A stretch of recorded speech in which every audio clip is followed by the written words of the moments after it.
Luan, e o feito é melhor que o perfeito mesmo? Sim, com certeza.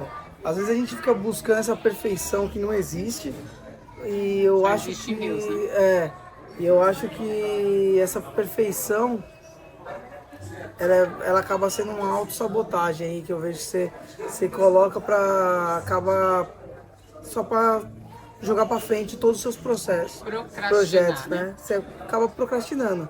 Então, eu vejo que não, acho que você tem que começar a fazer, vai fazendo, e aí você vai melhorando o processo, você vai ajustando, e quanto mais você vai aprendendo, vai ficando melhor. Eu vejo que tem que ser dessa maneira. Foi assim que eu fiz, é assim que dá certo, pelo menos pra mim, eu acredito que para todo mundo. Assim, todas aquelas pessoas, todos os cases de sucesso que eu vejo, começaram do jeito que tinha, do jeito que dá. Você vai vendo os vídeos que às vezes você postava nos primeiros vídeos, depois você postou 10 vídeos, como já muda, sabe? Você fez uma coisa, depois você fez 10 vezes, como já muda, como já fica melhor. Eles trabalharam com aquilo que eles tinham. Eu comecei a focar tanto nisso de como você melhora ao longo do dia após dia, que eu gosto, eu tenho um café da manhã que eu sempre faço um ovo, né? E todo dia eu faço aquele ovo. E como eu fui melhorando dia após dia, com cada dia ficava melhor. Então o que eu quero dizer com isso? É claro que eu estou usando só uma analogia, mas assim, faz todo dia você fazendo, todo dia você inserido naquele contexto, você vai melhorar, você vai ficar melhor cada dia. E quando você olhar para trás, você fala, caraca, olha o que eu percorri, olha como eu estou muito melhor hoje, olha como já, entendeu? Então, essa cobrança excessiva, eu acho que cobrar é legal para você também não se perder. Até que você falou, para não cair na procrastinação. E põe isso na sua cabeça sempre que você começar a se cobrar muito. O feito é melhor que o perfeito. Muito bem, é melhor Faço só uma começar. pergunta. Eu fiz o melhor que eu podia fazer, porque o que é capricho? Às vezes a pessoa pensa, capricho? O que é capricho? Capricho é você fazer o melhor que você tem, enquanto não tem algo melhor para fazer melhor ainda. Então, isso é capricho. Faça com excelência, com esse capricho. Entendeu? Se você fizer isso, você tem uma receita de sucesso já. E não esquece, domina o seu produto. Se não dominar, não tem jeito. Como que é vender pizza? Vamos lá. Boa pergunta. Por que eu friso muito nisso, né? Questão de vender? Porque eu vi muitas pizzarias que tinham produtos excelentes e elas mesmas assim elas fecharam. Por quê? Porque elas não sabiam vender. Tem até uma frase aqui que fala assim: por que o ovo do pato não vende e o ovo da galinha vende muito? Se até o ovo do pato pode ser até um pouco, ele é até um pouco melhor que o da galinha, porque a galinha faz um estardalhaço. Tipo, né? Então eu gravei isso, né? Eu falei assim, e é bem isso mesmo. A gente tem que mostrar o nosso produto, a gente tem que estar espalhando na rua aí, mostrando, entendeu? E o que é bom hoje? Antigamente, eu vou voltar no tempo até pra vocês entenderem melhor o que eu tô querendo dizer. Antigamente, pra gente vender, a gente tinha que ter uma pizzaria bonita, uma pizzaria de esquina, bem posicionada numa região, que passasse muitos carros na frente, ter um bom luminoso, se chamar atenção mesmo. Esse era o nosso estardalhaço, que eu brinco assim, é esse chamar a atenção. Hoje em dia você não precisa mais disso, porque isso custava um investimento muito alto. Você fazer fachadas bonitas, pontos, pagava aluguéis caros. E hoje você vê várias dark kitchen, essas cozinhas fechadas, que vendem muito. Pessoas que estão trabalhando dentro de casa vendendo muito bem. Mas por que eles vendem muito bem? Aí é onde eu vou chegar na sua pergunta. Porque eles estão bem posicionados no Facebook, no iFood. Eles têm uma página no Instagram bem posicionada, eles estão posicionados no Google, entendeu? Porque Então isso é fundamental. Fundamental. Não é mais como antigamente que a gente só entregava o cardápio nas casas. não, hoje é o cardápio hoje vamos dizer assim, Tem que ser tudo online. hoje a panfletagem que você faz ali, é Instagram, é Facebook, é no próprio iFood, que você consegue divulgar hoje pelo iFood, ele tem uma parte lá dentro do portal do iFood, onde você consegue divulgar a sua loja. E meio a isso tem várias dicas que eu dou no meu curso, tudo. Se você estudar sobre isso, você vai ver que tem várias dicas como você posicionar sua loja no iFood para você poder vender bem, entendeu? Você tem que estar bem posicionado, bem ranqueado. Eu tenho até uma brincadeira que eu falo assim, sabe onde é o melhor lugar para você se esconder? Na segunda página do Google. Ninguém vai na segunda página do Google. Você pesquisou lá, você tem que estar aparecendo em primeiro. Se você não aparecer em primeiro, você ficou a pra pessoa ficou para trás. Ninguém vai na literalmente. segunda página, entendeu? Então, assim, você tá bem posicionado. O que era antes posicionar um ponto físico, hoje já não precisa mais. Isso é muito bom. Isso não é ruim, porque isso baixou, nossa, mais de 80% do investimento. E hoje você montar uma Dark Kit, ou você começar na sua casa mesmo, você precisa de muito pouco para começar, sabe? E você vai vender bem. Você só precisa aprender a vender, aprender a dominar essas plataformas que eu te falei, que é as principais plataformas. Existem outros aplicativos aí, mas os principais são esses. Primeiro o iFood, acho que é o mais rápido. Segundo é Google e Instagram, que é o Instagram e Facebook é o mesmo ali, né? Então rodar campanha Instagram, Facebook, rodar campanha no Google e iFood. Então é você dominar essas plataformas, você vai vender, entendeu? Mesmo que você esteja escondidinho lá na sua casa, você precisa estar posicionado, você vai vender bem. Aí é meio que a fórmula do sucesso, juntar produto bom com vender bem. Sempre seguir esse passo a passo, que é dominar o produto, você saber muito bem do seu produto, até pro dia que der o errado, da massa acontecer alguma coisa, você saber identificar. Colocar a mão na massa. Literalmente. Faltou alguém, o líder ele é reconhecido por isso, né? Literalmente. Porque ele é capaz de assumir o lugar que precisa na hora que precisa, não é? Isso. E aí vender, e aí depois, já meio que ligado a isso, a venda, hoje em dia, eu tô falando aqui de São Paulo, nós estamos em São Paulo, mas isso vale para o Brasil todo, né? Mas aqui em São Paulo, pelo menos, a concorrência é muito grande. Então, no meio do delivery, você atrasar as suas entregas atrapalha muito na sua venda. Hoje o delivery, a concorrência, ela trouxe que assim, 30 minutos tem que estar na casa do cliente, independente se é a sua demanda. Dá para fazer isso de dentro de casa, Lu? Dá sim, aí é onde eu vou chegar, o tripé que eu sempre falo, que é a importância dos três, que é venda, o produto e a logística. Você precisa ter uma logística muito bem elaborada para você poder soltar pedidos rápidos. Porque se você não tiver uma logística bem elaborada, mesmo que você tenha um produto muito bom e mesmo que você saiba posicionar na sua plataforma, você não vai conseguir ter sucesso. Por quê? Porque uma das coisas que até o iFood ele pede para você estar bem posicionado é você não atrasar a sua entrega. É o tempo de entrega, entendeu? Então, assim, lógico, tem outras variáveis lá, mas uma bem forte é o tempo de entrega. Então, para você ter um tempo de excelência ali, você tem que ter uma logística bem elaborada. Eu vejo pessoas, às vezes, se perdendo, falam, nossa, hoje deu muito movimento. Aí você vai olhar no final da noite o relatório, não, foi falta de organização. E eu já vi cozinhas que, mano, soltaram muita pizza. Eu falo, foi tranquilo.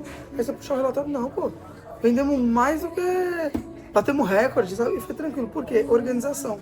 Organização é tudo. Você tem uma organização da sua cozinha ali, da sua logística em geral. Porque as pessoas pensam que a logística, ela tá só no motoboy, né? Quando você fala logística, no delivery, você lembra o quê? A entrega. Transporte. Não, só o transporte da pizza ali, da pizzaria até a casa do cliente. Não. Tem a logística dentro do seu ambiente de trabalho ali da cozinha, sabe? Como que é a sua linha de produção? Como que tá a sua linha de produção? Tá bem armada? Seus materiais estão bem cortados? Sua produção, ela tá correndo, ela tá no tempo certo? Ela tá batendo ali os tempos? Porque não adianta nada se você ter 10 motoboys para entregar rápido, mas se sua cozinha tá... Então é uma linha de produção. É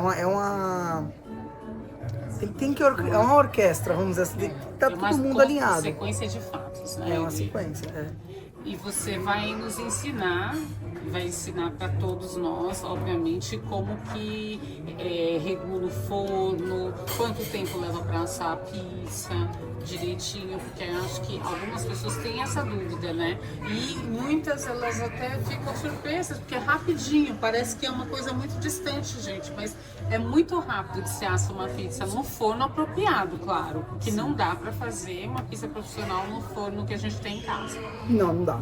Às vezes eu vejo as pessoas falando, mas minha pizza não ficou muito boa. Cara, forno convencional, mesmo que seja aqueles fornos que chega a 300 graus, não é a mesma coisa, não vai ficar legal.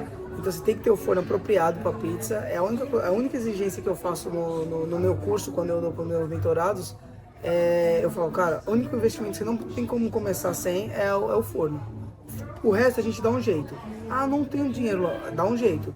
começa. Eu sempre falo, começa, mas o forno não. Sem um forno apropriado não dá. Então, assim, aí você dá a importância de você ter um forno bom, porque assim, um forno profissional de pizza, ele vai assar uma pizza em 2 minutos e pouco. Você gaste aí Se fosse um forno a lenha, Luan, porque muitas vezes a pessoa pode montar um forno a lenha, ter um espaço e ter um forno a lenha em casa. Quantos minutos ficaria uma pizza ali? Mesma coisa. Ao mesmo tempo? Mais ou menos no mesmo tempo. Vai variar um pouquinho ali de tempo, questão da massa, se vai mais açúcar ou menos açúcar, mais sal ou menos sal, mas é mais ou menos o mesmo tempo. E compensa? Compensa ter um forno a lenha? Não indico mais. Eu não indico porque assim. Porque ainda tem que comprar lenha, né? Ainda mais que eu tô falando aqui, em São Paulo não tem. Mas tem várias cidades que já é proibido. São Paulo ainda não é. Entendeu? Mas como eu tô falando pro Brasil todo, tem várias cidades aí que o pessoal sabe que já quem tem ainda tá podendo usar em algumas cidades, outras cidades já tem que derrubar, não pode mais. Então assim, para que eu vou montar, gastar dinheiro, espaço? Porque você pensa assim, ó, o espaço hoje vamos falar aqui de São Paulo, quanto maior o espaço, maior o aluguel, maior o custo. Então assim, aí você entra num forno de lenha que ocupa muito espaço. E aí se for a higiene, questão de lenha, você trazer lenha para dentro da pizzaria, traz insetos, sabe? A limpeza já é muito mais difícil. Você não tem como, imagina você derrubar 5 metros de lenha. Você não vai tirar debaixo do forno para limpar. Você só vai limpar de 3 em 3 semanas, que é o tempo que a lenha baixou, acabou a lenha, aí antes de chegar a nova lenha, você vai e limpa. Então assim, você sabe que é um espaço que só vai limpar de 3 em 3 semanas. Então tá sujeito a ter mais insetos, sabe? A ter algum tipo de praga. Então assim, para que eu vou indicar a pessoa trabalhar com isso? Hoje tem uma vasta opções de fornos aí, de esteira, de fornos, como eu ensino o paulistano, que é um forno individual ali na pedra. Tem diversos fornos e assim, não vem de encontro com o que eu ensino. O forno a lenha. Não é que eu não gosto, eu adoro. Se você falar assim, vamos na minha chácara lá, eu tenho um forno a lenha, vamos brincar, eu adoro. Acho muito legal. Você tá lá girando a pista, trabalha ela, é uma coisa bem artesanal. Mas, cara, eu não tô ensinando a brincadeira, eu tô ensinando o cara a ganhar dinheiro. Entendeu? Eu tô ensinando a pessoa a ganhar dinheiro de verdade. Então ela precisa de produção, ela precisa escalar. Então eu preciso fazer de ponta a ponta. Eu preciso ensinar correto. Eu preciso ensinar de uma maneira, eu preciso explicar isso. Aí, se a pessoa quiser trabalhar, mesmo assim, ela quer trabalhar com forno a lenha, beleza, é uma opção. Tem gente, eu ainda vejo muito pouco. Cada 10 pizzarias que abre hoje, 9 é forno a gás, ou alguns elétricos, mas a maioria é gás, porque o forno bom mesmo é o a gás. E uma abre a lenha. Isso eu tô chutando alto. Pode ser menos ainda, entendeu? Então, assim, se você está vendo que o mercado tá indo para outra via, por que você vai na contramão? Só porque você vai ter 1 ou 2 clientes que vai falar assim, mas eu gosto da pizza a forno a lenha. Que isso é uma discussão grande. Só que assim, eu já peguei clientes no meu balcão que falou assim, eles foram lá na pizzaria delivery, então dificilmente você vai receber cliente. Mas teve um dia que ele foi. E ele viu, vocês estão trabalhando agora com forno a lenha, forno de esteira? E aí ele ficou todo triste. Eu falei, não, você já tá comendo a pizza nossa nesse forno há 1 ano. O forno de lenha tá ali, mas tá desligado, que a gente vai derrubar para fazer a reforma. Aí ele ficou todo sem graça, assim. E realmente, eu fiz vários testes. A pessoa não sabe identificar se é forno de lenha ou de esteira. Entendeu? Ela não sabe identificar. Porque o sabor é o mesmo. Não muda muito pouco. Aí, lógico, isso é a minha opinião. Se a gente abrir uma discussão hoje aqui, vai ter vários que vai mandar embaixo aqui no vídeo e vai falar assim, não, eu sei, eu reconheço, mas se eu fizer o teste, passa. Eu tenho certeza, se eu botar 10, talvez um ou outro acerte, vai ter pessoas que acertam, mas é muito pouco. Melhora a logística praticamente 100% se você tem um forno a gás, por exemplo. Logística, higiene, espaço, eu posso falar em números.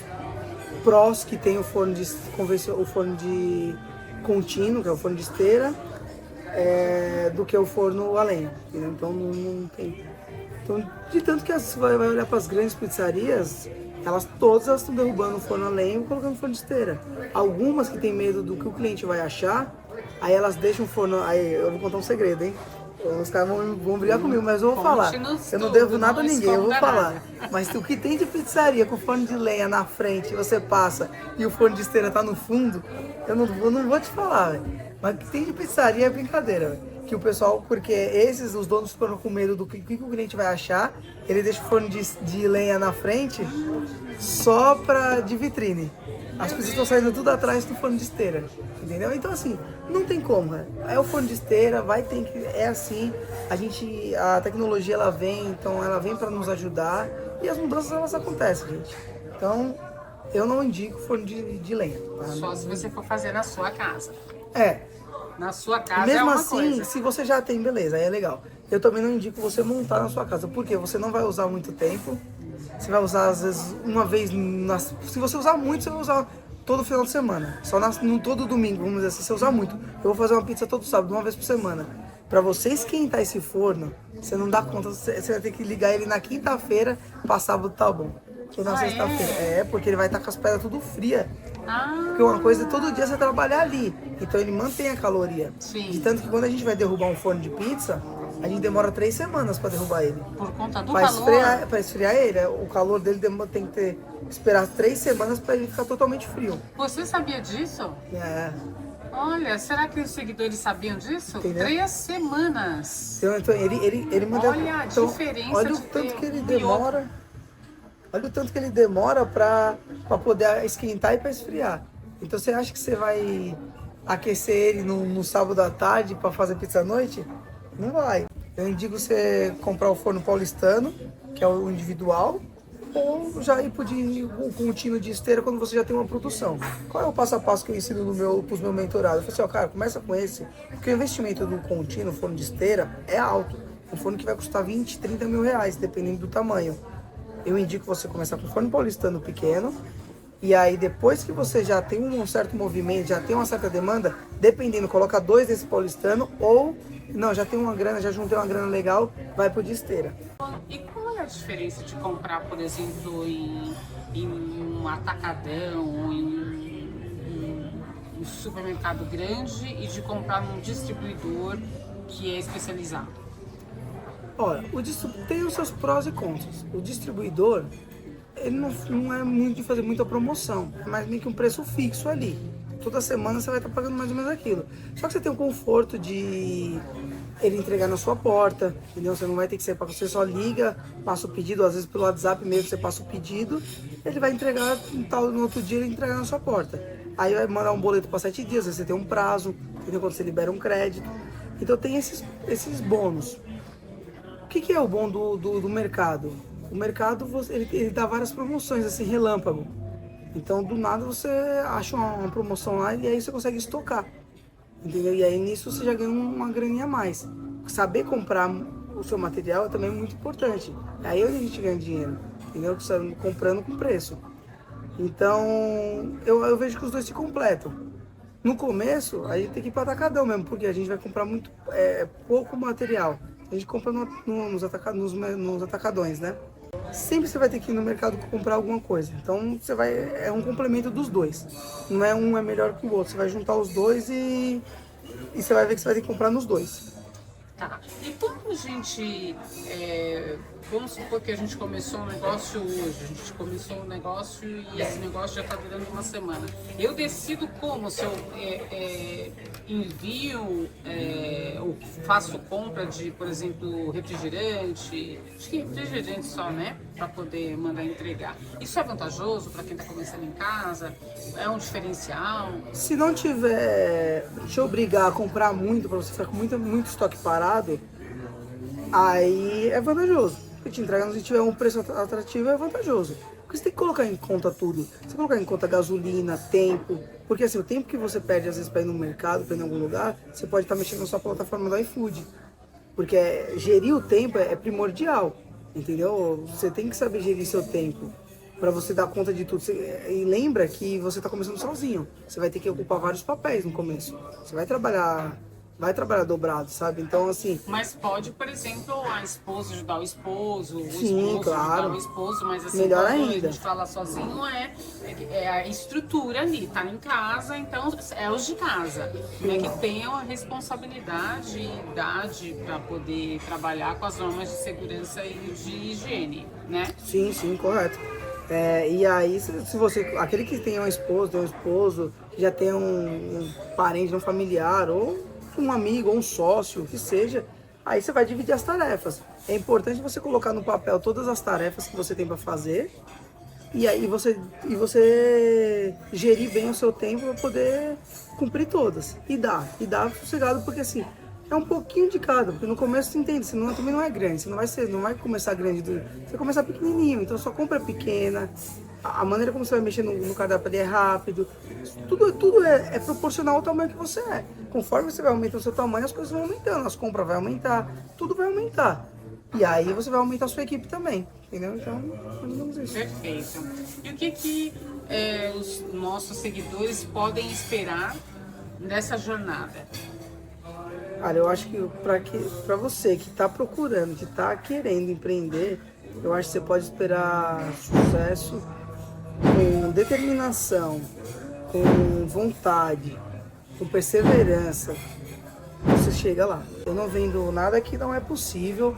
Eu não fico vendendo algo que eu não fiz, que eu não provo. Não, tudo que eu estou fazendo é o que eu já fiz, é o que eu faço a vida inteira. É da maneira como eu ganhei o meu dinheiro, como eu fiz o meu dinheiro. Eu não gosto de usar esse termo ganhar, porque eu não estou ganhando nada. Eu trabalho duro, então eu faço o meu dinheiro. Entendeu? Então, para você aprender a fazer o dinheiro. Então, assim, eu não achei outro caminho. Tem gente que é bem sucedido sendo funcionário, trabalhando, tem sim. Mas aí entra naquilo que eu falei lá no começo do assunto, quanto eu tenho que estudar para isso, sabe? O quanto eu tenho que me dedicar para chegar nesse ponto. E você numa pizzaria, você abrir o seu delivery, em questão de meses ou um ano aí, você já chega num resultado acima da média. Pensa que a média do brasileiro hoje, 95% da população ganha abaixo de 5 mil reais. Então assim, é uma bolha do que a gente vive. E eu durei acreditar nesse dados, mas é verídico. Pode pesquisar e puxa na internet, você vai ver. 95% da população ganha menos de 5 mil reais por mês. Então assim, e aí, você quer fazer parte dos 95 ou dos 5? Essa é a questão. A partir de quando que o empreendedor ele pode pensar em contratar alguém para poder ajudá-lo? Pensar em contratar um funcionário? Vai muito de cada um, isso não tem uma regra. Qual é a hora que eu tenho que contratar, mas eu indico assim, pelo menos você já está faturando aí uns 10, 15 mil por mês para você poder pagar um salário fixo. O que eu indico? Tem uns dias mais específicos de mais movimento. Contrata um freelance por enquanto, para começar. Pô, começou a já soltar umas 20 pizzas, pô, põe um freelance sexta e sábado. Você vai evitar custos e vai conseguir dar conta. E na semana você vai trabalhando sozinho. Conforme for aumentando o movimento, você vai aumentando os dias desse freelance, até o ponto de você chegar e falar, não, agora já não compensa mais pagar freelance, compensa eu já fechar um fixo. Aconselho pelo menos de 10 a 15 mil de faturamento. Pensa que você vai ter um salário ali para pagar de pelo menos 2, 3 mil. Você vai ter que tirar o seu salário. Que no começo você é pizzaiolo. Você está trabalhando de pizzaiolo, você tem que tirar o seu salário de pizzaiolo. Então assim, será que a sua pizzaria já permite você pagar 2 funcionários? Você tem que colocar como um. Entendeu? Tem uma coisa é ter seu prolabore. Se você ocupa o espaço de um funcionário, você tem que tirar o seu salário. Entendeu? Isso aí é o que eu ensino já lá no curso, desde o primeiro mês você já fazer o seu salário. E depois você tem o seu prolabore. Que é o que é o prolabore? Você é o proprietário dessa empresa. Então depois você vai ter a sua retirada. Claro que no começo você não vai conseguir tirar os dois. Você vai tirar no máximo o seu salário. Mas depois você vai deixar de ocupar esse cargo de pizzaiolo, vai contratar pizzaiolo, vai contratar ajudante. E aí você vai começar a administrar. Mas isso passo a passo. Eu ensino todo o passo a passo lá no meu curso para você poder saber a hora certa de cada coisa. Em quanto tempo a pessoa já deixa a cozinha da casa dela e passa para um outro local, para um estabelecimento mesmo, onde ela possa contratar pelo menos alguém para poder ajudar ali a de repente já começar a atender telefone e etc. Você chegar nos 50 mil de faturamento.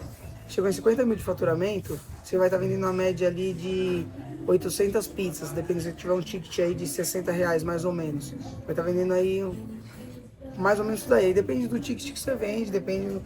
Mas se chegou em 50 mil de faturamento, é uma pizzaria que já está sobrando um dinheirinho legal, ainda mais se for um mentorado meu, que levar no pé da letra ali, ó, para cuidar do seu faturamento, do seu orçamento, das suas despesas, porque eu brinco que despesa é que nem unha, você tá sempre aparando. Ela cresce e apara, ela cresce e apara. Então, assim, se levar, é uma pizzaria que vai sobrar dinheiro com 50 mil já. E aí, no longo de um ano, 6 meses, aí ele já, de 6 a 1 ano, ele já pode estar indo para essa Dark Kit. Ele chegou, se ele chegar em 3 meses e ele já juntou uma grana, já muda. Não precisa esperar um ano, porque o Luan falou que é 1 ano, que é 6 meses. Por isso eu não gosto de dar tempo, entendeu? Então, põe lá, bati minha meta, próximo passo. Depende de quanto cada um se esforça. Eu até falo, ó, vamos por metas. Pô, bati 10 mil, eu tenho que comprar um maquinário. Bati 20 mil, eu tenho que comprar outro maquinário. Bati 30 mil, eu tenho que comprar outro maquinário. Quando eu bater 50, eu já tô com todos os meus maquinários. Agora é hora de eu mudar. Aí eu só preciso de um dinheirinho só para, às vezes, dependendo do ponto que eu alugar, precisa dar uma pintada, precisa deixar apropriado para uma cozinha profissional. E aí muda, entendeu? E aí dali para frente, dos 50 ao 100, ele dá um pulo muito rápido. É muito mais difícil do 0 ao 50, que a pessoa tem que comprar um monte de coisa, depois dos 50 ao 100 ela já viu que não é um bicho de 7 cabeças, ela já não tem mais medo, todos os medos já ficaram mais para trás, ela já está dominando aqui, entendeu? Então, o mais difícil é do 0 aos 10, não para chegar no faturamento, do 0 aos 20 mil, mas sim para a pessoa começar a trabalhar, porque o mais difícil é iniciar, entendeu? Depois que iniciou, o resto tudo, ela vai ver que não é um bicho de 7 cabeças, não é uma coisa tão difícil assim. Ela vai chegar, era muito mais fácil do que eu imaginava, entendeu? O que a gente precisa analisar para poder contratar esse funcionário? Qual é a experiência que requer? Quanto tempo ele tem que ter? Qual é a experiência que ele precisa ter? O perfil que você julga ideal? O que eu indico? Primeiro de tudo, não contrate por ser amigo, por ser família. Não contrate quando a pessoa chegou na entrevista. Ela fala assim, não, me contrata que eu estou precisando muito. Não, isso não é. O que você pode me agregar? Sabe, entendeu? Então, assim, monta um script, faça uma entrevista bem elaborada. A pergunta certa, você vai saber a hora de contratar a pessoa. Então faça as perguntas certas. De acordo com a necessidade, né? Com aquilo que ele já não quer mais fazer e com aquilo que ele já não está, já está atrapalhando na demanda. Qual é a demanda dele? Sim. O que a pessoa busca naquele emprego? Qual é o propósito dela? Se tá alinhado com o propósito da empresa.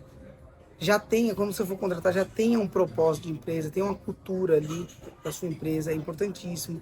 Que é o que eu falo, mesmo sendo pequeno, pense grande, trabalhe como grande, faça tudo certinho. Não ache, porque é uma besteira, besteira ter cultura. Não, é importantíssimo. Porque a primeira impressão é que fica. Quando o cara chega para fazer uma entrevista com você faz uma entrevista bem feita, o cara já vai olhar para sua empresa diferente. Entendeu? Então... Elimina aqueles que querem levar ali coisa na flauta. Já é uma peneira. Entendeu? Contrate quem queira trabalhar, não quem queira só um emprego. Cabide de emprego serve para a prefeitura, eu não estou ensinando você a ser prefeito. Tô brincando, gente, mas é verdade. Então, assim, tem gente boa qualificada, tem gente querendo trabalhar ainda. Então, o trabalho é achar essas pessoas e para achar, você tem que estar também preparado. Porque é um imã de afinidade. Quando eu tenho uma empresa que olha para o funcionário, que tem uma cultura e tem um plano de carreira, eu vou atrair quem procura isso também, quem tem propósito. Se eu tenho uma empresa com propósito, eu vou atrair quem tem propósito. Então, é importantíssimo isso, tá? E não foca muito nisso que eu vou te falar agora, ó. Foca aqui agora. Isso é importantíssimo para quem quer contratar. Vou repetir de novo que é para você gravar. Não contrate por amizade, não contrate porque a pessoa está precisando e não contrate família, a não ser que essa pessoa da sua família seja qualificada para a vaga, não porque ele é sua família. Isso não é parâmetro nenhum para você contratar pessoas, sabe? Você não pode ter na sua régua ali de definir ah, porque ele é meu parente, ah, porque é meu irmão, meu primo. Não. Entendeu? Isso é um dos maiores erros, porque depois você perde o familiar, perde a amizade com ele e perde o funcionário. E ainda sai como ruim. Você ainda vai sair como ruim. Então, é experiência de quem já passou por isso. Contratei amigos, parentes, que não deram certo e depois eu que saí pelo ruim. Eu dei a oportunidade e eu que saí como ruim. Então, assim, contrate a pessoa pela qualificação dela. Ela pode ser seu parente, não tô falando que não. Ela pode ser seu parente, mas se ela for qualificada para aquele cargo. Se ela tá buscando aquilo, se ela tem qualificação, se você vê potencial nela. E mesmo que, vamos supor, não tenha qualificação, mas ela tá querendo aprender. Porque acima da qualificação vem a vontade. Porque não adianta nada, é muito melhor você contratar uma pessoa que não sabe nada com vontade do que uma pessoa que está qualificada para o cargo sem vontade, que trabalha por obrigação. Então, é melhor você contratar uma pessoa que tem vontade, porque ela vai ter, depois vai ser boa e vai estar qualificada. Como que você vê o Brasil atualmente? Se é o momento para empreender? Quando me vem isso na cabeça, eu falo, nossa, essa crise, será que vai dar certo? Não. Aí eu vou lá atrás e eu lembro, eu nem tinha nascido, mas eu gosto de pesquisar, e aí eu perguntei para muita gente, já empreendia na época, e eu falei assim, como que era antes do Plano Real? Tempo de inflação a quase 3 dígitos, o preço de manhã, de tarde era outro, e não sobreviveu? Pizzarias que vivem até hoje. Então, assim, o que eu quero dizer com isso? A crise, ela sempre existiu e ela sempre vai existir. Crise é uma desculpa que a gente usa para ficar de mãos atadas. Então, assim, pega isso. O dinheiro não sai do mercado. Tem gente que na crise ganha dinheiro e tem gente que na crise perde dinheiro. O dinheiro na crise ele não some, ele não vai embora. Ele tá aqui, ele só sai de mão. Tem gente que perde dinheiro na crise e tem gente que ganha dinheiro na crise. Basta saber quem você quer ser. Resta decidir se você vai ser quem vai vender os lenços ou quem vai comprar os lenços e vai estourar com eles. E é isso aí. Vai em frente. Esquece governo, esquece crise, porque as pessoas não vão parar de comer. As pessoas vão estar sempre comendo. Em meia crise ou não, pode ir lá, vai no shopping, você vai ver todas as lojas de roupa vazio, a praça de alimentação como que tá. Entendeu? Então, assim, a pessoa às vezes deixa de comprar uma camiseta, mas ela não deixa de comer. Então, a pessoa não vai parar de comer. Pode ir com crise ou sem crise, independente do governo, independente de quem esteja governando, independente de como está o real, se o dólar está subindo ou descendo. Eu sei que às vezes tende a ficar um pouquinho mais difícil, isso influencia, mas é muito pouco. Perto da vontade que a gente tem de crescer, da vontade de fazer diferente. E é isso que vai se impor a tudo. Essas outras coisas vão ficar pequenas. Para mais dicas aí, segue nosso canal. Eu vou estar sempre dando dicas sobre isso. E quem quer montar sua pizzaria, seu delivery de sucesso, vem, segue a gente. Eu vou dar várias dicas sobre isso. E pode ter certeza que é o caminho do sucesso.